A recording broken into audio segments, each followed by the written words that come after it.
Hello everyone, in this video I'm going to show you how to use Grok to earn money online. My main goal with this channel is to show you guys what I wish I knew when I first started working on online businesses, so I think that today this will definitely help you out. Grok can be a powerful tool to earn money online, and you probably don't know where to start, so in this video I'm going to give you a step-by-step guide that you can follow along.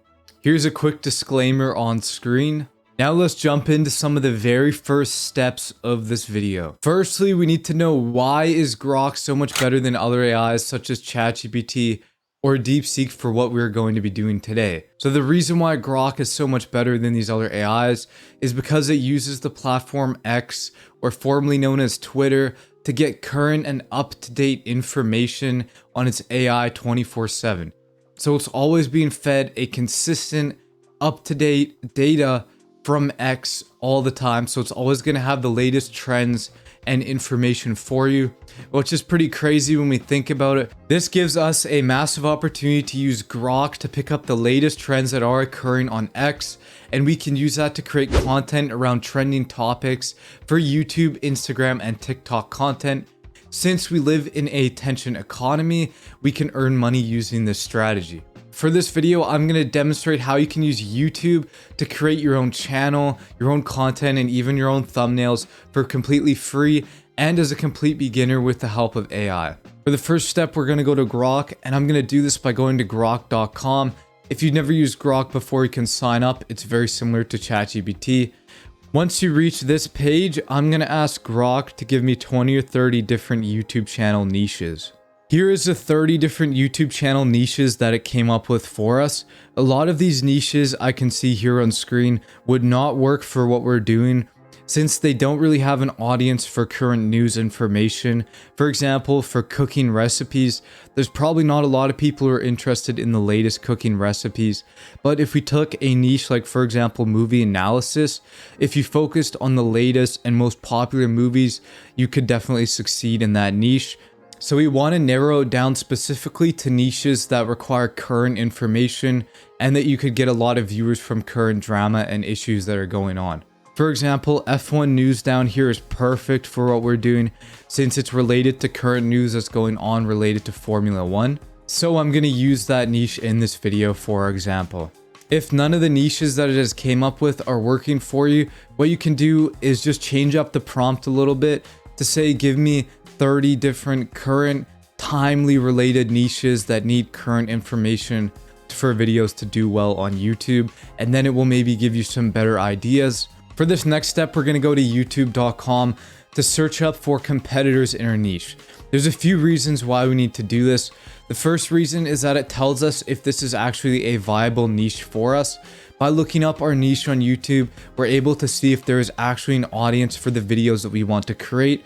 So I'm going to go to the search bar and type in F1 news, since that is a niche that we are working on.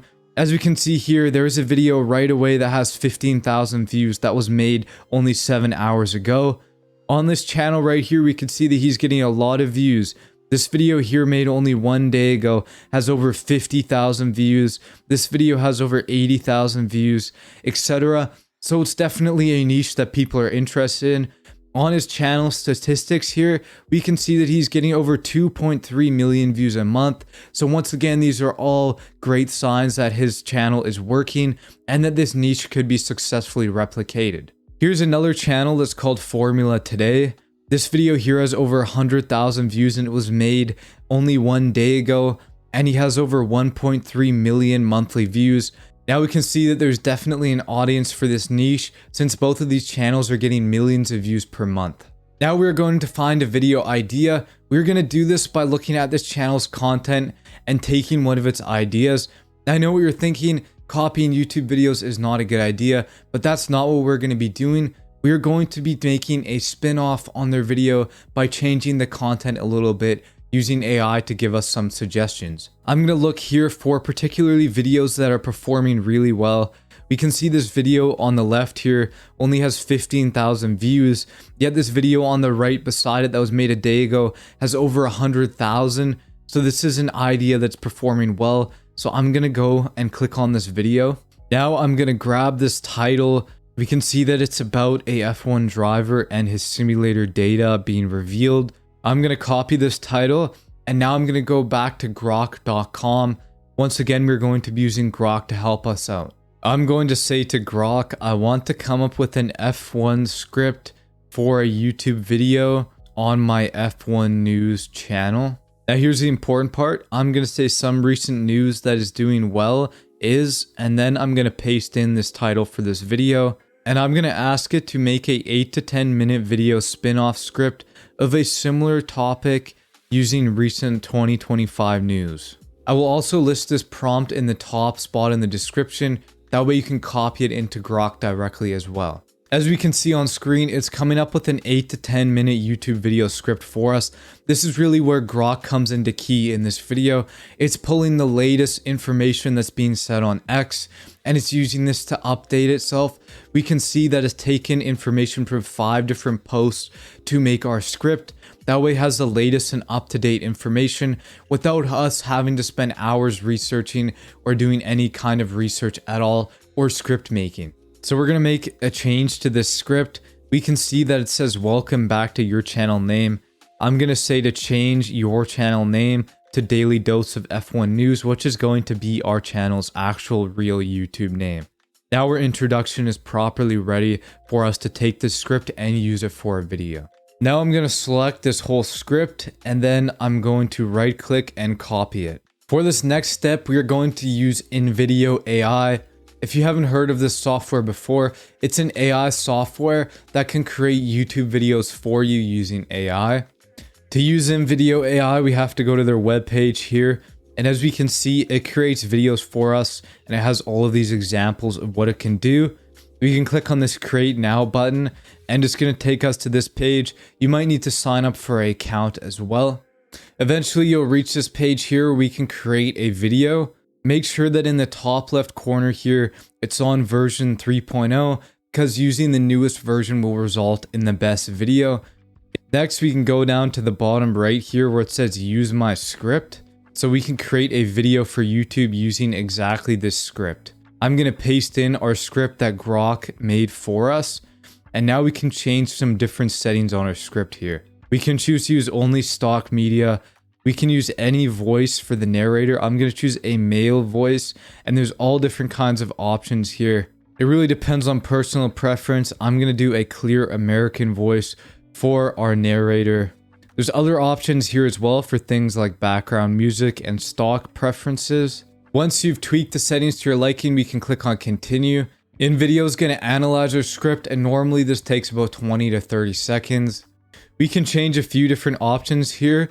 What is our audience going to be? What kind of look and feel we're looking for, and what platform we're posting on. It's important that your platform set is YouTube. Now we can continue. Now it's going to generate our video for us.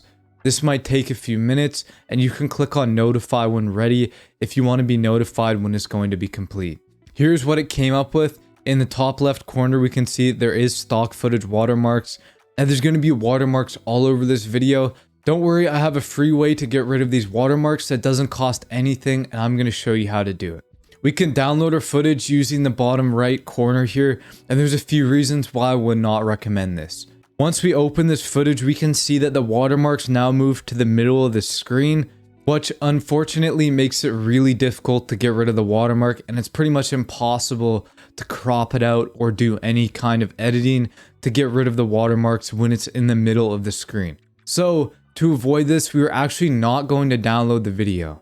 Instead, we're going to go back to the video, and we're going to go to the preview of the video. As we can see, it's back in the top left corner, just as it was before we downloaded it.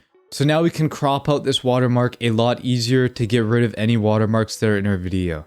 Now we're going to use some kind of screen recording software. I would recommend OBS because it's completely free, and it's what I personally use. If you want to use it, you can just go to their website and download it completely free, and it's pretty easy to use. I know that there's different kinds of built-in software, and even if you're on a mobile device, you can download a screen recording software in the App Store as well. So we're going to record our screen by going back to our footage and full screening this footage. And now we want to make sure that we're on the highest quality available. So that's going to be 1080p for me. And now we're just going to play the footage and record it. Now you're going to need some form of editing software. I would recommend DaVinci Resolve. It's completely free to use and you can use it to get rid of these watermarks. And I'm going to show you step by step how you can do it. You can also use some other kind of editing software such as CapCut or Adobe Premiere Pro. You could even use Canva, which can be used on a browser if you don't want to download any apps. Or if you're on a mobile device, you could use CapCut. Now I'm going to show you how you can edit out this watermark for completely free so that we can use this content on YouTube. On screen here we can see DaVinci Resolve. I'm going to go up to where it says File and then click on Import and then go to Media. Now we can take the screen recorded footage that we have. Don't worry, if you're a complete beginner, I'm going to show you exactly how you can edit this video in DaVinci Resolve even if you've never edited a video before. So here's our footage in our timeline. We can see the watermarks still there. I'm going to go to this inspector tab, which you can get to by clicking on this inspector button. And now we can zoom in and do some different transformations to our footage. We can see down here that we want to get rid of this here. We don't want that in our content. So we're going to go to the right where it says cropping and move up where it says crop bottom until that's completely black. So once that's completely black, now we need to get rid of these watermarks on the top of our screen. So we're going to move the crop top option all the way to where both of those watermarks are gone. Now your footage should look like this, but don't worry, there's going to be some black bars on the top and bottom here, and we're going to fix that. I'm going to size up the footage just so that the text barely fits in our frame. Make the footage as big as you can without cutting any parts off of your content. Now I'm going to go to our footage down here and I'm simply going to Control C our footage and then I'm going to move the playhead all the way to the right and paste in our footage here. Now we have a piece of footage that is in video track 2 and video track 1. I'm going to go back to video track 1 and drag the zoom just until our content is filling in those black spots that were there in the background. Now we have this kind of 2 layers of our content playing at the same time. Now I'm going to go to the left here. And if you don't see this, you want to go to the top left and click on effects and the effects will bring up this little box down here. Now I'm going to go down to where it says open effects. On the open effects tab, I'm going to search up GA and then a Gaussian blur should appear. And I'm going to drag it onto our video 1 track. You want to make sure that it's on the video 1 track and not on the track that's displaying in front. And I'm going to put this blur on and then crank the blur a little bit again in the inspector tab. There we go. Now we have our content. We can see here where we have our footage and all the watermarks are gone. And we've got this little nice blur to fill in that black area that was there before. Now we can go to the export tab here. I'm going to click on this little rocket icon. We can see our project here and I'm going to change our file name. And then I'm going to export our project. For a format, I recommend MP4 since that is the best format for YouTube. And I would also recommend that you leave everything else as is. And now we can export our content. Now we're going to move to the third part of this video. If you got lost anywhere in the last part, let me know in the comments and I'll try and assist you. If you guys are enjoying this content where I show you how to do the step-by-step editing and all the finer detail things that need to be done for this method, let me know in the comments below by leaving a like and also leaving a comment saying that you found this useful. Now we're going to move on to the next part of this video, which is creating our thumbnail. I'm going to use Canva so that we can create a YouTube thumbnail. So I'm going to go to Google and search up canva.com. Once you're on this dashboard here and you've signed up, we can look for a YouTube thumbnail template. So there's not one here. So I'm going to go to where it says more. And then I'm going to go to social media and search up in the search bar thumbnail. There we go, a YouTube thumbnail template. I'm going to click on this template and now we have some different options that we can use for a template. There's a lot of pre-built template options here. I would recommend that you find one that you like and that is easy to use. I'm going to search up news and then I'm going to take this news template here because we are going to be covering news in this video that we're uploading. Now I'm going to head back over to Grok and I'm going to ask it to give me a title for this video. It's going to come up with a title that we can use for a video because we need a title to really have an idea of what our thumbnail is going to be about. Okay, there we go. We have our title. I'm going to delete this piece here of our thumbnail. Now we need some images for a thumbnail. So I searched up Formula 1 Yuki PNG Red Bull Transparent. I managed to find this image of the driver with no background. If you're having trouble finding an image of what you're looking for without a background, I would suggest adding PNG and transparent into your search. That way, it's more likely that a transparent image is going to come up. That's how I got this one to show up for me. I'm going to copy this image directly into Canva, and I'm going to paste it into our canvas. Now I'm going to make some adjustments to our driver here. I'm just going to bring back our image so that it's in the background here and size it up. Ideally, for a YouTube thumbnail of this kind where we're putting a person in it, you want the person to take up at least a third of the thumbnail. So you really want them to be really big and make sure that they fit a third of the thumbnail, and they're preferably on the right or left side of the thumbnail as well, as I've done here. Okay, I also found this image here. I'm gonna paste this in and put it into our background. It's not really fitting right. I want the whole car to show up in our background. I'm gonna tweak the sizes of our images here. I don't really like this text that's down here. Okay, I changed it to good sim performance. I'm not really happy with this font either. It's leaving a lot of empty spaces there on the left and right side of the text. So I'm gonna fix this by changing the font. We can change the font up here. I'm gonna change it to this one called League Spartan. This is a font that I recommend for thumbnails. And I'm gonna change part of the text to yellow as well. That way it stands out more.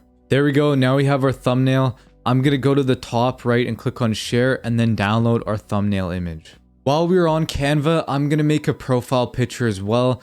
So I'm gonna choose this profile picture template option of 800 by 800 pixels. Now we can look for a template. What I like to do is just grab any template like this one here and drag it in, because we're going to make some tweaks to it to really become our own image. Now I'm going to look up a Formula 1 logo PNG. I'm going to take this Formula 1 F1 logo since it's transparent. I'm going to paste in this F1 logo that I found. Now I'm going to delete this square that's in the middle there. I'm going to put our F1 logo directly in the middle with this nice red color in the background. I'm going to grab this text and change it to news. We need a different color here, so I'm going to choose this red color and then drag in our news text beneath the logo. I'm going to center it a little bit and make sure that it fits nice into our profile picture. When you create a profile picture like this, YouTube's going to take a circle snapshot of the middle of your profile picture. So you want to make sure that you have everything that you want to be seen in the profile picture in the middle and not hidden away in the corners, because then it's not going to show up in your profile picture. I'm going to click on share once again and download our profile picture. For this next step, we're going to go to youtube.com and set up and upload our YouTube video. I'm not going to be creating a new channel since I don't have any new Google accounts or the ability to create one currently. So this process will be the same for you once you have already created your channel. I'm going to go to the top right corner and click on my profile picture and then click on YouTube Studio. Once you're on this page, we're going to go to the bottom left here in the middle where it says customization, and I'm going to change my profile picture to our brand new F1 News picture. I'm going to size it down a little bit and fit our profile picture right into this circle. There we go. Now we have a new profile picture, as easy as that. And I'm going to change our name to Daily Dose of F1 News. There we go. Now we have our properly set up Daily Dose of F1 News channel with our profile picture. Now to create and upload our first video, I'm going to go to the create option right here and click on upload video. Now we can select our file. So I'm going to grab our video that we exported from DaVinci Resolve. Once you have selected your file, you'll be brought to this page here where we can add our title. So I'm going to go back to Grok and I'm going to copy the title that it made for us earlier and paste in our brand new title. We're also going to need a description for a video. I would recommend that you go back to Grok and ask it to create me a description for this video. Now it's going to come up with a perfect description that we can take and use as well. I'm going to copy this description that it came up with here. So I'm going to Control C on this description. I'm going to fine tune our description, make sure it looks good. Once you're done with the description, we can go down to where it says thumbnail and go to our Canva picture that we created earlier and open up our thumbnail. There we go. Now we have a thumbnail and our video fully uploaded with a description ready to go on YouTube. Down in visibility here, we can switch our video to public and then click on publish. Now, if we go to the channel and refresh the page, we can see that a brand new video has just been uploaded. And now we have a YouTube video. Now, what do I actually recommend you do when you create these videos? I would recommend that you upload a video every single day. That way you can stay up to date with the current trends and topics that are going viral in your niche. And once you start to get a lot of views, you can monetize your content in various ways. Not only can you get monetized by YouTube, you can also make money from things such as memberships, and you can also get sponsorships, etc. And you can sell different things such as merchandise as well. Thanks for watching.